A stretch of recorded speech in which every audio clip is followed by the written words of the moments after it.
Hello everyone. तो हमारा next topic है जनरलाइज कोऑर्डिनेट। ठीक है, अब तक हम नॉर्मल कोऑर्डिनेट्स में बात करते हैं, तो हमें जनरलाइज कोऑर्डिनेट्स की क्या ज़रूरत पड़ी। ठीक है, जैसे हमारे पास सिंपल पेंडुलम ही है। ठीक है, ये एक सिंपल पेंडुलम है जिसकी लेंथ एल है और ये थीटा बना रहा है। ठीक है, एंगल थीटा बना रहा है। अब देखो, ये इस तरफ एक्स एक्सिस है और इस तरफ वाई एक्सिस है, क्योंकि सिंपल पेंडुलम 2 डायमेंशन में ही होगा। हमारे पास दो कोऑर्डिनेट्स हैं, एक तो मैं एक्स और वाई की बात करूं, ठीक है, और एक हमारे पास क्या है, ये एल और थीटा है।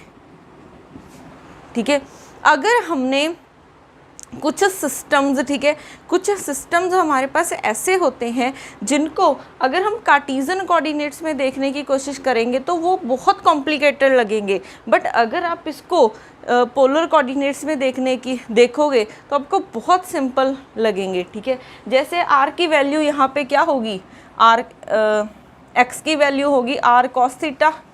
ठीक है, वाई की वैल्यू नहीं, ये होगी हमारे पास आर साइन थीटा, क्योंकि इसका कंपोनेंट यहाँ पे गिराओगे तो ये बन जाएगा आर साइन थीटा और ये आर कॉस थीटा। ठीक है, और आर मीन्स लेंथ है इसकी, तो आर एल के इक्वल हो जाएगा, क्योंकि पेंडुलम की लेंथ हम चेंज नहीं कर रहे हैं। तो यहाँ पे वाई की वैल्यू आर कॉस थीटा। तो अगर आप सीधे एल और थीटा में देख रहे हो तो कितने इजी लग रहे हैं, अगर हम एक्स और वाई में देखें तो कितने कॉम्प्लिकेटेड दिखेंगे हमें। ठीक है, तो अगर हम एक्स एंड वाई में देखें तो दोनों कोऑर्डिनेट्स की ज़रूरत पड़ रही है आपको। ठीक है, एक्स भी वेरी कर रहा है, वाई भी वेरी कर रहा है, बट अगर हम प्लेन पोलर कोऑर्डिनेट्स की बात करें, तो वहाँ पे एल कांस्टेंट है, सिर्फ थीटा वेरी कर रहा है। ठीक है, तो कुछ प्रॉब्लम्स हमारे पास ऐसी होती हैं जिसमें अगर हम कोई और कोऑर्डिनेट्स यूज़ कर रहे हैं तो वो हमारे पास सिस्टम सिंपल बन रहा है, वो प्रॉब्लम सिंपली सॉल्व हो रही है। ठीक है, जैसे अगर हम स्फीयर की बात करें, ठीक है, अगर हम स्फीयर की बात करेंगे तो उसके लिए हम ये भी कोऑर्डिनेट्स यूज़ कर रहे हैं, बट अगर हम स्फेरिकल कोऑर्डिनेट्स यूज़ करें, स्फेरिकल कोऑर्डिनेट्स यूज़ करते हैं तो हमारी प्रॉब्लम और भी सिंपल हो जाती है। तो हमें ऐसे कोऑर्डिनेट्स के साथ काम करना है जिससे हमारी प्रॉब्लम सिंपली सॉल्व हो सके। ठीक है, तो यहाँ पे हमारे पास जनरलाइज कोऑर्डिनेट्स की ज़रूरत क्यों पड़ी है, ताकि हम अपनी प्रॉब्लम्स को सिंपली सॉल्व कर सकें। ठीक है, यहाँ पे कॉम्प्लेक्स क्वांटिटीज़ ना आए। ठीक है, तो ये हमारे पास जनरलाइज कोऑर्डिनेट्स होते क्या हैं। ठीक है, अब जनरलाइज कोऑर्डिनेट्स हमारे, क्योंकि अगर आप यहाँ पे देखोगे एक्स एंड वाई है, ठीक है, एक्स वाई एंड जेड है, इनकी यूनिट क्या है, डायमेंशंस क्या है, पोजीशन की डायमेंशन है। ठीक है, अगर हम जनरलाइज में बात करें, इसी प्रॉब्लम के लिए हमारे पास जनरलाइज कोऑर्डिनेट कौन सा है, थीटा है। ठीक है, अगर हमारे पास थीटा जनरलाइज कोऑर्डिनेट है, इसकी डायमेंशन देखोगे ये डायमेंशन लेस है। ठीक है, इसकी कोई डायमेंशन नहीं है, ये एक एंगल है। तो हमारे पास जो जनरलाइज कोऑर्डिनेट है इसकी डायमेंशन, पोजीशन, ये आप ऐसा बोल सकते हो, ये पोजीशन भी हो सकते हैं, कोई और वेरिएबल भी बोल सकते हैं। ठीक है, यहाँ पे हम कुछ ऐसा लिख सकते हैं, तो अगर हम यहाँ पे इसकी प्रॉपर डेफिनेशन लिखें तो क्या हो जाएगी, it is the suitable variables chosen to describe the dynamics of the particle। ठीक है, डायनामिक्स ऑफ द सिस्टम लिख देते हैं। ठीक है, और यहाँ पे साथ में लिख लेना इट मे और may not be a coordinate।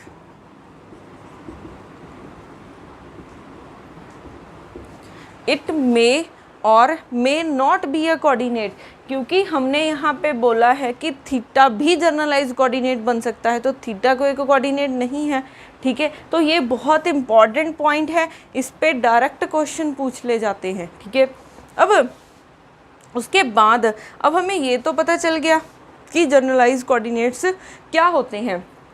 अब अगर हम जनरलाइज कोऑर्डिनेट्स को देखें तो हमारे पास जनरलाइज कोऑर्डिनेट्स को हम Q से डिनोट करते हैं, ठीक है, QI लिख देते हैं, ठीक है।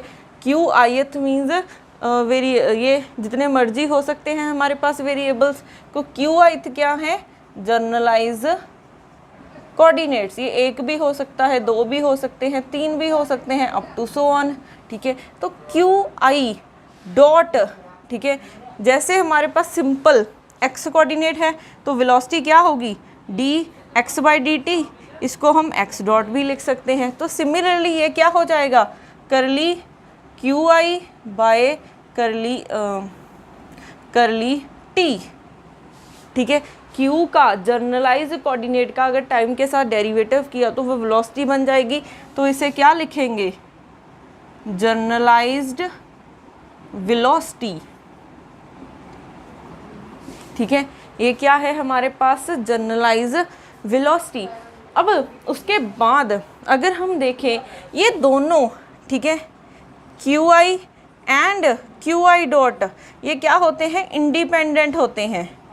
ये है इंडिपेंडेंट वेरिएबल, ये एक दूसरे पे डिपेंड नहीं करते हैं। इसको मैं कुछ ऐसा लिख सकती हूँ, करली Q बाय करली, ठीक है, चाहे ये लिख लो, करली Q डॉट का अगर आप Q के साथ डेरिवेटिव करोगे तो वो ज़ीरो आएगा, क्योंकि जो Q डॉट है वो Q पे डिपेंड नहीं करता है। मैंने क्या लिखा है, ये दोनों क्या हैं, इंडिपेंडेंट वेरिएबल्स हैं, तो ये दोनों एक दूसरे पे डिपेंड नहीं करेंगे। सिमिलरली अगर आप Q का डेरिवेटिव करोगे QI डॉट के साथ तो ये भी क्या मिलेगा, ज़ीरो मिलेगा, ठीक है, क्योंकि ये एक दूसरे पे डिपेंड नहीं करते हैं। तो अगर हम इसको थोड़ा सा जनरलाइज वे में लिख दें तो ये कुछ ऐसे हो जाएगा, यहाँ पे IJ, ठीक है, इसको मैं डेल्टा IJ लिख रही हूँ।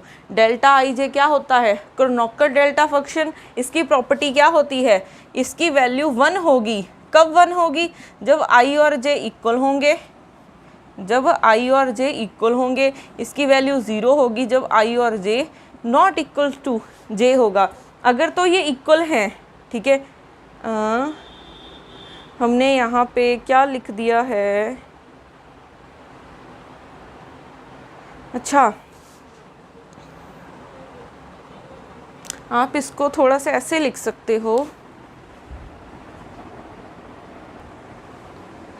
क्योंकि अगर हम Q और इस पे लगाएं, ठीक है, तो ये वैसे भी ज़ीरो होगा। यहाँ पे ये लिखो, ठीक है, फिर कंफ्यूज नहीं होंगे, यहाँ पे भी डॉट है, यहाँ पे भी डॉट है। क्योंकि ये मैंने क्यों लिखा है, ठीक है, क्योंकि हमारे पास ये इसके कुछ भी हो सकते हैं, ठीक है। ith क्यों लिखा है, क्योंकि जितने मर्जी हमारे पास जनरलाइज कोऑर्डिनेट्स हो सकते हैं और उसके क्रॉसपॉन्डिंग जितनी मर्जी हमारे पास क्या हो सकती हैं, वेलोसिटीज़ हो सकती हैं। तो अगर आप QIth का QIth J डॉट के साथ डेरिवेटिव करोगे तो वो डेल्टा IJ मीन्स, अगर तो दोनों इक्वल हैं, ठीक है, इक्वल मीन्स करली QI dot by curly QI dot. Equal का मतलब QI लिख सकती हूँ तो इसकी वैल्यू 1 आ जाएगी। अगर कोई और वेरिएबल आता है, ठीक है, I की जगह पे अगर कुछ और आ जाता है तो इसकी वैल्यू क्या हो जाएगी, 0 हो जाएगी, ठीक है, ठीक है। तो इसका ध्यान रखना है। ये Q डॉट के साथ था। अगर मैं इसको लिखूं, जैसे ये आपको बेस्ट कैसे पता लग सकता है, जैसे आपके पास दो वेरिएबल्स हैं, ठीक है, हम x और y, क्योंकि x और y भी आपके पास जनरलाइज कोऑर्डिनेट्स हो सकते हैं, ठीक है। ये हमने जनरलाइज कोऑर्डिनेट्स क्या लिखे हैं, ये सूटेबल वेरिएबल्स हैं chosen to describe the dynamics of the system. ये x y भी हो सकते हैं, एंगल्स भी हो सकते हैं, ठीक है। एक x और y है, एक x डॉट और इसके क्रॉसपॉन्डिंग y डॉट है, ठीक है। तो अगर हम करली x dot by curly x dot निकालें, सेम ही है तो 1 आ जाएगा। अगर करली y डॉट बाय, जैसे करली x डॉट बाय करली y डॉट निकालें, क्योंकि हमने क्या बोला है, ये चारों वेरिएबल एक दूसरे के इंडिपेंडेंट हैं, ठीक है। ये चारों वेरिएबल्स इंडिपेंडेंट हैं, ये क्या हैं, इंडिपेंडेंट वेरिएबल्स हैं, तो कोई भी एक दूसरे पे डिपेंड नहीं करेगा, तो ये क्या हो जाएगा, 0 हो जाएगा। तो यही तो मैंने लिखा था। सिमिलरली हम और क्या लिख सकते हैं, करली QI बाय करली QJ, ये क्या हो जाएगा, डेल्टा IJ, ठीक है। ये 1, ये 0, if i is equal to j, और ये 0 हो जाएगा जब ये इक्वल नहीं होंगे। ये क्या है, कोऑर्डिनेट्स की बात कर रहे हैं, तो अगर आप x का x के साथ तो करोगे तो 1 आ जाएगा, ठीक है। अगर इक्वल है तो यहाँ पे i हो जाएगा, तो x का x के साथ करोगे 1, अगर आप x का y के साथ करोगे मीन्स दोनों डिफरेंट है तो वैल्यू क्या हो जाएगी, 0 हो जाएगी। तो यहाँ से क्या कंक्लूज़न निकलता है कि हमारे पास ये जो वेरिएबल्स हैं, ठीक है, ये सारे क्या हैं, इंडिपेंडेंट वेरिएबल्स हैं, और वेलोसिटी भी, ये वेलोसिटी और कोऑर्डिनेट्स क्या हैं, इंडिपेंडेंट वेरिएबल्स हैं, ये एक दूसरे पे डिपेंड नहीं करते हैं, ठीक है। अब उसके बाद जैसे हमने जनरलाइज्ड, ठीक है, कोऑर्डिनेट लिखा है, वेलोसिटी लिखी है, सिमिलरली हमारे पास जनरलाइज मोमेंटम आता है, ठीक है। और जनरलाइज मोमेंटम को हम ऐसे रिप्रेजेंट करते हैं पी के साथ। ये किसके इक्वल होता है, curly L by curly Q I dot, ठीक है। ये क्या है, जनरलाइज्ड मोमेंटम। अब यहाँ पे एल क्या है, ठीक है, एल हमारे पास है लैग्रेंजियन, ठीक है, एल क्या है, लैग्रेंजियन। अब इसकी वैल्यू क्या होती है, टी माइनस बी। टी क्या है, kinetic energy minus potential energy, ठीक है। तो एल की वैल्यू क्या होती है, kinetic energy minus potential energy, ठीक है। तो हमने अगर एल का क्यू आई डॉट के साथ डेरिवेटिव करेंगे तो आपके पास पी आई आ जाएगा। ये क्या है, जनरलाइज मोमेंटम, ठीक है। अब हमारे पास उसके बाद आती हैं इक्वेशन ऑफ मोशन, ठीक है। उसके बाद आती है equation of motion. Equation of motion means करली बाय करली टी, ये बहुत इंपॉर्टेंट है, ठीक है। करली बाय करली टी, करली यहाँ पे कंप्लीट डेरिवेटिव लिखना है, d by D T curly L by curly Q I dot minus curly L by curly Q I is equal to 0, ठीक है। अभी यहाँ पे सिर्फ एक बार आ रहा है तो ये फर्स्ट ऑर्डर डेरिवेटिव बनेगा, इसको हम फर्स्ट ऑर्डर बोल सकते हैं, फर्स्ट ऑर्डर, ठीक है। ये हमारा क्या हो जाएगा, फर्स्ट ऑर्डर, क्योंकि इसमें डेरिवेटिव की एक टर्म आ रही है, डी बाई डी टी एक बार ही आ रहा है, ठीक है। अब इसको और वे से भी सेकेंड ऑर्डर अगर हमने लिखना हो तो क्या हो जाएगा, यहाँ पे सेकेंड ऑर्डर डाल दोगे तो curly L by curly Q I dot minus D by D T curly L by curly Q I dot, फिर plus curly L by curly Q I is equal to 0। देखो पहले ये plus है फिर minus है, ये plus minus alternative चलेगा। अब सेकंड डाल दिया है आपने, ठीक है। डेरिवेटिव जब आप डी बाई डी टी लिखते हो तो क्यू आई डॉट ही लिखना है आपने, ठीक है, इसका ध्यान रखना। सेकेंड डेरिवेटिव है, अगर प्लस है तो उसके बाद माइनस आएगा, फिर उसके बाद क्या आ जाएगी, प्लस वाई टर्म आ जाएगी, इसको हम बोलते हैं सेकेंड ऑर्डर। अब मोस्टली, ठीक है, एग्ज़ाम में हम इसके साथ काम करते हैं, ठीक है। अगर आप उसका 2 टाइम्स डेरिवेटिव करोगे तो वो टर्म 0 बन जाती है, तभी ये मोस्टली इक्वेशन, अगर उसका सेकेंड डेरिवेटिव 0 बन जाएगा तो यही इक्वेशन आ जाएगी, ठीक है। ये भी यूज़ हो जाती है, इस पे भी एग्ज़ाम में क्वेश्चन आया हुआ है, ठीक है। इसका थर्ड भी यूज़ हो जाता है, वो आपको क्वेश्चन करके पता चलेगा कि कहाँ पे कौन सी इक्वेशन यूज़ होती है, ठीक है। मोस्टली हम ये वाली इक्वेशन यूज़ करते हैं, ठीक है।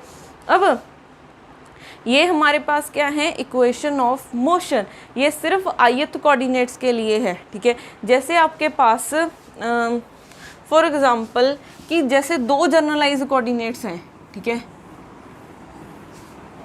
2 जनरलाइज कोऑर्डिनेट है, x और y 2 जनरलाइज कोऑर्डिनेट्स हैं, तो 2 इक्वेशंस बनेगी, ठीक है। पहले आपके पास x के लिए curly l by curly x dot minus curly L by curly x is equal to 0। फिर सेकेंड के लिए, सेकेंड वेरिएबल के लिए, तो जितने जनरलाइज कोऑर्डिनेट्स होंगे उतनी ये इक्वेशंस बनेंगी, ठीक है। Curly L by curly y dot minus curly L by curly y is equal to 0।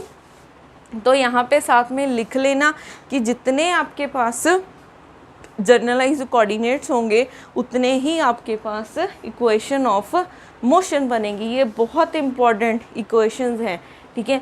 अब इसके रिलेटेड क्वेश्चन भी करेंगे, बट उससे पहले एक हमारे पास आता है साइक्लिक कोऑर्डिनेट्स, ठीक है।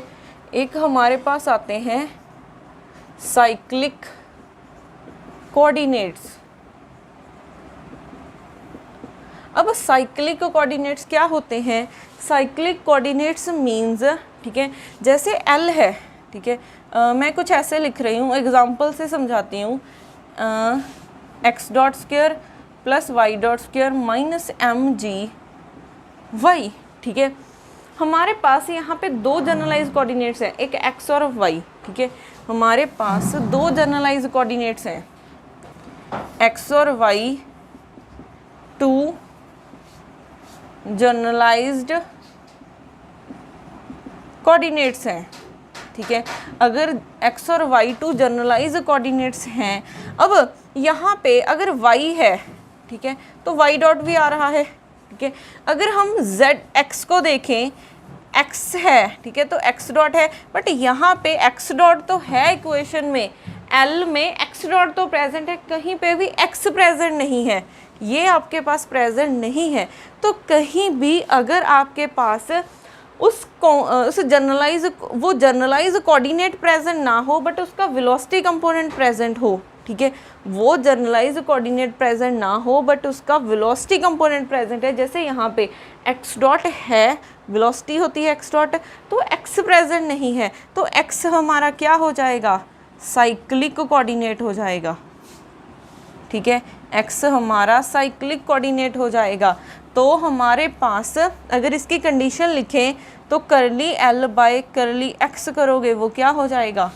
0 हो जाएगा, क्योंकि x तो है ही नहीं, तो डेरिवेटिव करोगे तो 0 ही आएगा, ठीक है।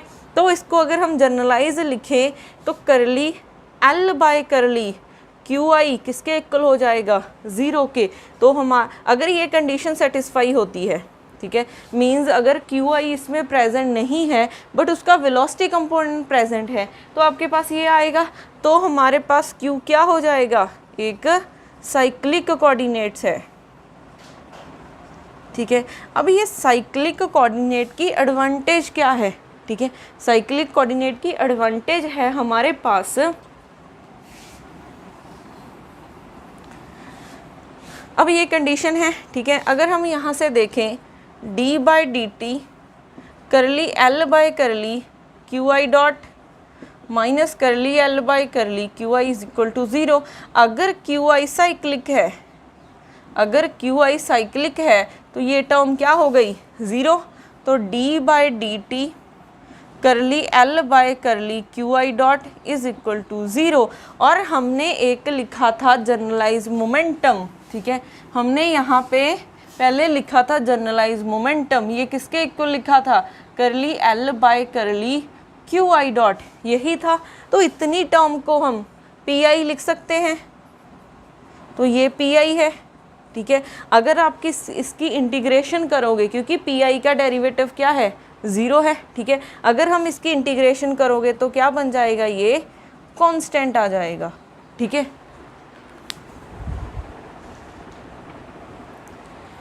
तो यहाँ पे अगर हमारे पास, ठीक है, इसका डेरिवेटिव 0 है तो PI हमारा क्या हो जाएगा? कांस्टेंट। तो अगर कोई भी कोऑर्डिनेट साइक्लिक होता है तो उसके क्रॉसपॉन्डिंग जो मोमेंटम कोऑर्डिनेट है वो क्या हो जाएगा? कांस्टेंट हो जाएगा, ठीक है। तो हमारे पास अगर QI साइक्लिक है, QI अगर साइक्लिक कोऑर्डिनेट है तो हमारे पास इसके क्रॉसपॉन्डिंग जो मोमेंटम होगा, ठीक है, इसके क्रॉसपॉन्डिंग जो मोमेंटम होगा वो क्या हो जाएगा? कांस्टेंट हो जाएगा, ठीक है। कांस्टेंट मींस कंजर्व हो जाएगा, ठीक है। ये बहुत इंपॉर्टेंट रिजल्ट है, ठीक है, कि साइक्लिक कोऑर्डिनेट्स का यूज़ कहाँ होता है। अब उसके बाद अगर हम यहाँ पे इसकी एक एग्जांपल देखो, हमारे पास अगर L ये गिवन है 1/2 m r dot square plus r dot square theta dot square plus GM by r. ठीक है, अब अगर आप यहाँ पे देखोगे दो कोऑर्डिनेट्स दिख रहे हैं आर और थीटा, तो हमारे पास दो कोऑर्डिनेट्स हैं, दो जर्नलाइज्ड कोऑर्डिनेट्स हैं, जर्नलाइज्ड कोऑर्डिनेट्स। अगर ये जर्नलाइज्ड कोऑर्डिनेट्स हैं तो हमारे पास अगर आप देखोगे आर है, ठीक है, आर प्रेजेंट है तो आर डॉट भी प्रेजेंट है। अगर आर ही प्रेजेंट है तो आर हमारे पास साइक्लिक कोऑर्डिनेट नहीं है। क्या इसमें थीटा प्रेजेंट है? थीटा डॉट तो प्रेजेंट है बट थीटा कहीं पे भी नहीं दिख रहा, तो थीटा आपके पास एक साइक्लिक कोऑर्डिनेट है। थीटा क्या है? एक साइक्लिक कोऑर्डिनेट है। अगर थीटा साइक्लिक कोऑर्डिनेट है आपके पास तो क्या हो जाएगा? ठीक है, अगर हम देखें थीटा साइक्लिक है, ठीक है, तो यहाँ पे P theta is equal to curly L by curly theta dot हो जाएगा। ठीक है, तो आपके पास पी थीटा डॉट क्या हो जाएगा? कांस्टेंट हो जाएगा या फिर कंजर्व हो जाएगा। ठीक है, हमने क्या बोला था कि अगर क्यू आई साइक्लिक है तो उसके करस्पॉन्डिंग पी आई क्या हो जाएगा? कंजर्व हो जाएगा। तो थीटा साइक्लिक है तो उसके करस्पॉन्डिंग पी थीटा क्या हो जाएगा? आपके पास कांस्टेंट या फिर कंजर्व हो जाएगा। तो ऐसे हम डायरेक्ट चेक कर सकते हैं एल से कि कोई क्वांटिटी कंजर्व है कि नहीं है। ठीक है, अब देखो उसके बाद कुछ इम्पॉर्टेंट पॉइंट्स हैं।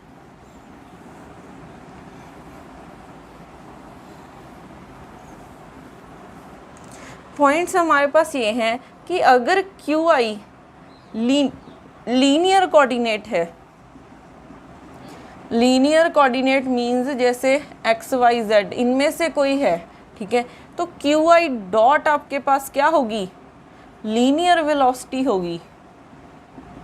ठीक है, जो मोमेंटम होगा इसके करस्पॉन्डिंग वो भी क्या होगा? लीनियर मोमेंटम होगा। अगर आपके पास क्यू आई लीनियर कोऑर्डिनेट है, ठीक है, मींस एक्स वाई जेड की फॉर्म में है, तो जिसके करस्पॉन्डिंग वेलोसिटी होगी वो भी लीनियर वेलोसिटी होगी और जो मोमेंटम होगा वो भी क्या होगा? लीनियर मोमेंटम होगा। अगर आपके पास क्यू आई डॉट ये क्या आ जाते हैं? एंगुलर कोऑर्डिनेट्स आ जाते हैं। ठीक है, एंगुलर कोऑर्डिनेट्स, अगर ये एंगुलर कोऑर्डिनेट्स हैं, एंगुलर कोऑर्डिनेट्स मींस एंगल की फॉर्म में है, ठीक है, एंगल आ रहे हैं। अगर जनरलाइज्ड कोऑर्डिनेट्स आपके एंगल आ रहे हैं तो जो आपके पास क्यू आई होगा, क्यू आई डॉट होगा, वो क्या होगी? एंगुलर वेलोसिटी होगी। ठीक है, ये क्या होगी? एक एंगुलर वेलोसिटी होगी और जो मोमेंटम आएगा वो भी क्या होगा? एंगुलर मोमेंटम होगा, वो भी एक एंगुलर मोमेंटम होगा। ठीक है, तो इस बात का ध्यान रखना है। अगर क्यू आई लीनियर है तो उसके करस्पॉन्डिंग लीनियर वेलोसिटी होगी और लीनियर मोमेंटम होगा। अगर आपके पास क्यू आई एंगुलर है, मींस एंगल की फॉर्म में है, जनरलाइज्ड कोऑर्डिनेट थीटा और फाई की फॉर्म में है, तो Q I dot angular velocity होगी और पी आई आपके पास एंगुलर मोमेंटम होगा। ठीक है, अब इसके बाद कुछ क्वेश्चन करते हैं इसके related.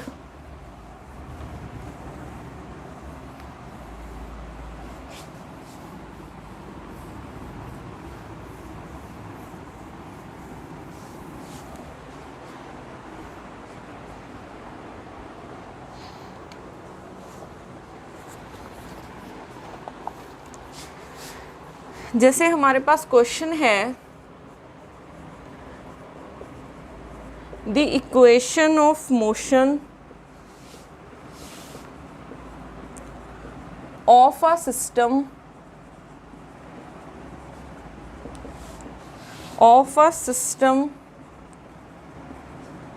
described by the time dependent Lagrangian, और हमें L गिवन है। ठीक है, कितना गिवन है? e raise to power gamma t 1/2 m x dot square minus v of x is, ठीक है, ऑप्शंस हैं m x double dot plus gamma M x dot plus curly d v by d x किसके equal हो जाएगा 0, ठीक है, यहाँ पे करली आएगा। उसके बाद बी ऑप्शन क्या है, m x dot plus gamma M x dot minus curly v by curly x क्या हो जाएगा 0। उसके बाद सी ऑप्शन है m x dot minus gamma M x dot plus curly v by curly x क्या है 0।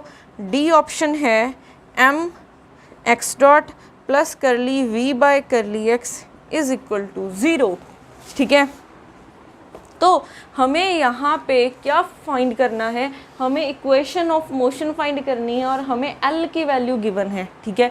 तो इक्वेशन ऑफ मोशन हमारे पास क्या होती है, इक्वेशन ऑफ मोशन होती है d by D T curly L by curly q dot, ठीक है, minus curly L by curly q is equal to 0, ठीक है। अब मोस्टली फर्स्ट ऑर्डर ही यूज़ होती है। क्यों फर्स्ट ऑर्डर यूज़ होती है, फर्स्ट ऑर्डर इन टाइम बोल रही हूँ, अदरवाइज़ तो ये सेकेंड ऑर्डर बन जाएगी, ठीक है। अगर आप क्यू में देखोगे तो फर्स्ट ऑर्डर इन टाइम अगर हम देखें तो हमारे पास हम फर्स्ट इक्वेशन यूज़ कर रहे हैं फर्स्ट ऑर्डर वाली, सेकेंड ऑर्डर वाली क्यों यूज़ नहीं कर रहे हैं, क्योंकि अगर सेकेंड ऑर्डर वाली यूज़ करोगे उसमें जो फर्स्ट टर्म आ रही थी ये वाली D by D T second time derivative है, करली एल बाई करली क्यू डॉट करोगे ये 0 बन जाएगा, फिर से यही इक्वेशन आ जाएगी, ठीक है। तो मोस्टली आप चेक कर सकते हो कि कौन सी इक्वेशन आपने यूज़ करनी है, तो मोस्टली ये वाली ही यूज़ हो जाती है। अब देखो इस इक्वेशन में हमें एक तो करली एल बाई करली क्यू डॉट चाहिए और एक करली एल बाई करली क्यू चाहिए, ठीक है, आयत होता है। अब पहले देखो इस इक्वेशन में कितने जनरलाइज कोऑर्डिनेट हैं, सिर्फ आपके पास एक दिख रहा है, एक्स दिख रहा है, तो सिर्फ एक जनरलाइज कोऑर्डिनेट है, ठीक है, एक्स सिर्फ एक जनरलाइज कोऑर्डिनेट है। अगर एक जनरलाइज कोऑर्डिनेट है तो इसको लिख सकते हैं D by D T curly l by curly x dot minus curly l by curly x is equal to 0। अब देखो हम यहाँ से curly L by curly x dot निकालते हैं, तो ये है एक तो टर्म गामा, ठीक है, एक्स डॉट के साथ करना है, ये तो 0 हो जाएगा क्योंकि एक्स पे डिपेंड कर रहा है, एक्स और एक्स डॉट इंडिपेंडेंट होते हैं, तो क्या हो जाएगा 1/2m 2 एक्स डॉट आ जाएगा, 2 के साथ 2 कैंसिल, तो ई रेस टू पावर गामा और साथ में m एक्स डॉट आ गया, ठीक है। अब उसके बाद हमें करली एल बाय करली एक्स चाहिए, ये क्या बन जाएगा E raise to power gamma T, ठीक है।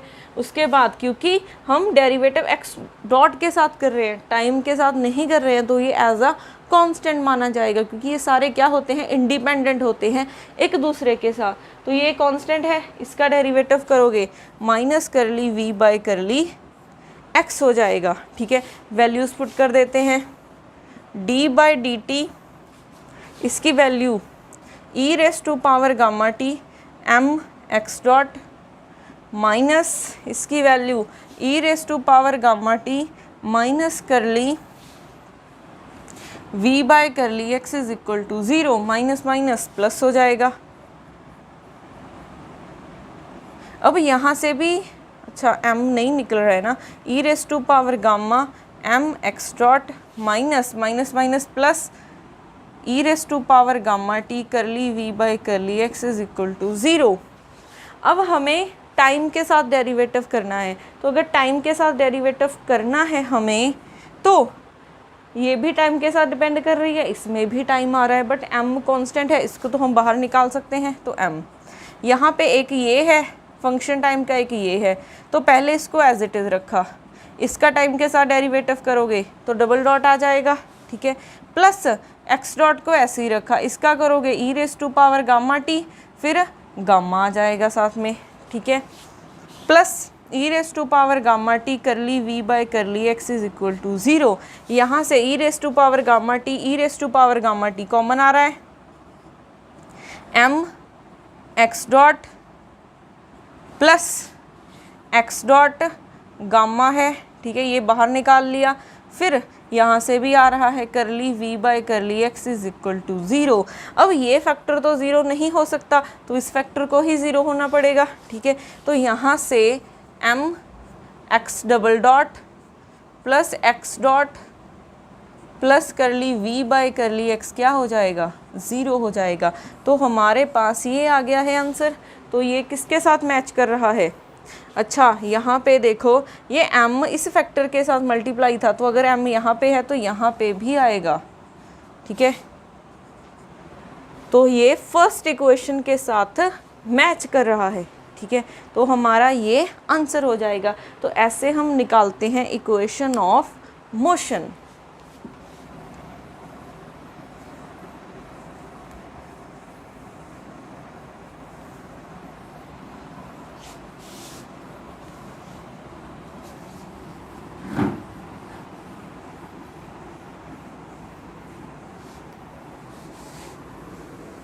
बाकी हम इसके रिलेटेड प्रॉब्लम्स नेक्स्ट वीडियो में करेंगे।